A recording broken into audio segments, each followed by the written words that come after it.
আসসালামু আলাইকুম, স্বাগতম সবাইকে। কচুরলতির ভীষণ মজাদার একটি রেসিপি নিয়ে চলে আসলাম আপনাদের মাঝে। আজকে রান্না করব চিংড়ি মাছ দিয়ে কচুরলতি, যেটা গরম ভাতে খেতে খুবই সুস্বাদু ও টেস্টি লাগে। তো চলেন আপনাদের সাথে রেসিপিটা শেয়ার করি। এখানে আমি কিছু চিংড়ি মাছ নিয়ে নিলাম। এখন এগুলো আমি খোসা ছাড়িয়ে ভালো করে বেছে নেব। এই পর্যায়ে কড়াইটা গরম হলে এখানে কিছুটা তেল দিয়ে দিব, সামান্য পরিমাণ। এখানে পেঁয়াজ কুচি দিয়ে দিব। পেঁয়াজ কুচিটা আমি একটু লাল করে ভেজে নেব। ভাজার এই পর্যায়ে আমি কিছু মশলা ব্যবহার করব। আমি এখানে দিয়ে দিলাম 1 চা চামচের মতো রসুন বাটা, দিয়ে একটু ভালো করে মিক্স করে নিলাম পেঁয়াজের সাথে। অনেকে কিন্তু কচুরলতিতে রসুন বাটা খেতে চায় না, এটা দিলে কিন্তু খাবারের টেস্টটা কিন্তু দ্বিগুণ হয়ে যায়। আর দিয়ে দিলাম 1/2 চা চামচের মতো আদা বাটা, দিয়ে এখানে একটু মশলাটা ভালো করে পেঁয়াজের সাথে ভেজে নেব, যাতে এক্সট্রা কোনো গন্ধ না থাকে। একটু পানি দিয়ে দিব। এখন এই পর্যায়ে আমি চিংড়ি মাছগুলা ধুয়ে কেটে পরিষ্কার করে রাখা চিংড়ি মাছগুলা দিয়ে দিলাম, দিয়ে একটু নেড়েচেড়ে মিক্স করে নেব।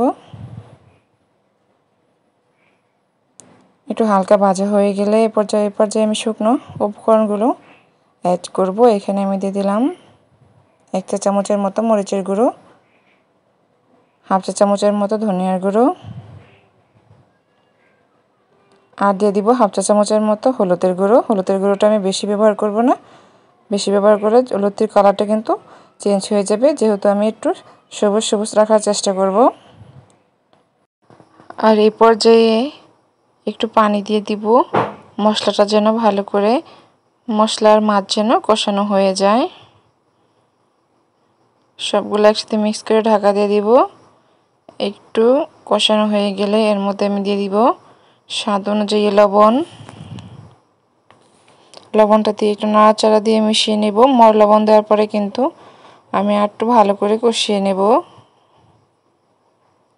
মশলা যত কষানো হবে খাবার টেস্ট কিন্তু তত বেশি হবে।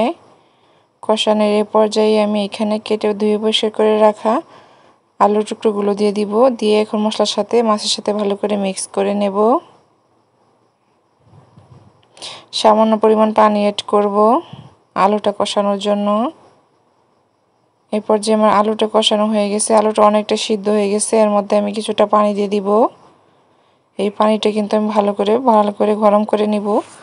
কচুরলতি রান্না করার আগে অবশ্যই যেন গলায় না ধরে সেই চিন্তা করে একটু পানি দিয়ে পানিটা একটু বলক উঠিয়ে নেবেন। পানিটা একটু গরম হয়ে আসলে কচুরলতিগুলো দিয়ে দিব, দিয়ে এখন নেড়েচেড়ে মশলার সাথে মিশিয়ে নিয়ে অবশ্যই আমি বলবো এইভাবে রান্না করলে গলায় ধরবে না একদমই। এখন আমি একটু লেবুর রসটা দিয়ে দিব। আমি 1 চা চামচের মতো লেবুর রস দিয়ে দিব। অনেকে গলা ধরার জন্য খেতে চায় না, লেবুর রসটা দেওয়াতে এটার গলায় ধরবে না। আর কয়েকটা আস্ত কাঁচামরিচ দিয়ে দিয়েছিলাম। লেবুর রস দেওয়া থাকলে তাহলে সবাই খেতে পারবে, গলা চুলকাবে না। একটু নেড়ে চেড়ে দিলাম, পানিটা শুকিয়ে নেব।